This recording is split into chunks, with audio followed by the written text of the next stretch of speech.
daga cikin abubuwan da shari'a ta ce mana mu yi don karya sihiri ko neman kariya daga sihiri, a samu ganyen magarya guda 7. Wannan sunna ne ta annabi. Ganyen sallallahu alaihi wasallam, ganyen magarya kwaya 7, ganye na magarya kwaya 7 a daka su a cikin turmi, a kulle su, a samu ruwa wanda zai isa a yi wanka, a zuba wannan ganyen magaryar, a karanta alif lam mim zuwa muflihuna, a karanta ainihin wato amana rasulu, a karanta ayatul kursiyu, a karanta wattaba'u ma tatlu shayatinu ala mulki sulaiman, a karanta wa auhayna ila musa an alqi asaka fa idha hiya talqafu ma yafikuna fa waqa alhaq wa batala ma kanu ya'maluna fa ghulibu hunalika wa anqalabu sagirin, a karanta qala musa ataquluna lil haqqi lamma ja'akum asihrun hada wa la yuflihu as-sahirun, a karanta qul ya ayyuhal kafiruna, a karanta qul huwallahu guda 3, a karanta falaki guda 3, a karanta nasi guda 3.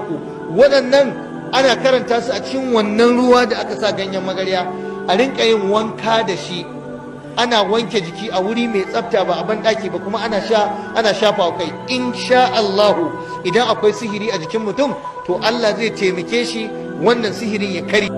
Sannan akwai wani zikiri da ya tabbata daga ɗaya daga cikin manyan sahabbai, yace idan mutum yana karanta ƙarshen suratul tauba, ayar ƙarshe ta suratul tauba, in kana karanta ta kafa 7 da safe 7 da yamma, babu wata musifa da ta saso sai Allah ya danne maka ita.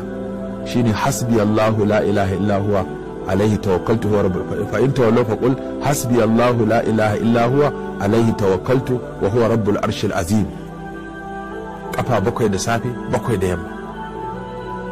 Hasbi Allahu, me kake nufi da hasbi Allahu? Allah ya isa, Allah ya isan mu, Allah ya ishe ni, na wadatu da Allah, Allah kaɗai na wadatu da shi.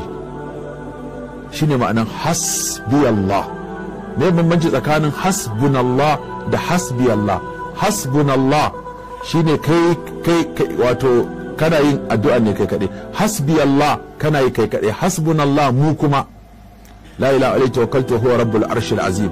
Wannan ana so ka yi ta 7 da safe 7 da yamma.